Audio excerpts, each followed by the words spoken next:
વડગામ નિવાસી રાવલ પરિવારના ભૂદેવ પુત્રએ પિતાની દ્વિતીય માસિક પુણ્યતિથિ નિમિત્તે ગાયત્રી પાઠ, અવલ પશુને ઘાસચરો, દૂધ, રોટલીનો આહાર તેમજ જરૂરિયાતમંદ ગરીબોને તિથિ ભોજન પ્રસાદ આપી શ્રદ્ધાંજલિ પાઠવી. માતા પિતા ઈશ્વરનું એક રૂપ છે. તેમના આશીર્વાદમાં સંસાર છે.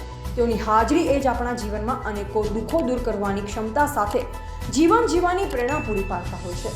પણ જ્યારે ઘરના મોભી વ્યક્તિ પિતાની હાજરી પરિવારમાં નથી હોતી ત્યારે અનેકો દુઃખનો સામનો કરવો પડતો હોય છે.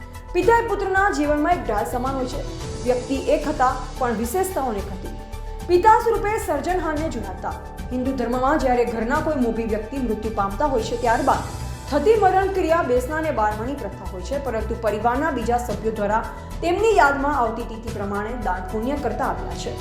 વડગામ નિવાસી સ્વર્ગીય રમેશભાઈ કેશવલાલ રાવલના બીજી માસિક પુણ્યતિથિ નિમિત્તે તેમના ધર્મપત્ની મુક્તાબેન રાવલ દ્વારા પતિની યાદમાં ગાયત્રી પરિવારની મહિલાઓ દ્વારા ગાયત્રી પાઠ તેમજ તેમના પુત્ર વાસુ રાવલ પિતાની યાદમાં શ્રી કરુણા ફાઉન્ડેશન જીવ સેવા એજ પ્રભુ સેવા દ્વારા ગૌમાતાને ઘાસ અને અબોલ પશુને દૂધ રોટલી આહાર આપી તેમજ પાલનપુરમાં સદભાવના ગ્રુપ ટ્રસ્ટ ભોજન રથ દ્વારા જરૂરિયાતમંદ ગરીબોને અને ભૂખ્યાઓને ભોજન પ્રસાદ, ઘી સાથે પૌષ્ટિક સાત્વિક કઢી ખીચડીનું ભોજન આપી શ્રદ્ધાંજલિ પાઠવી.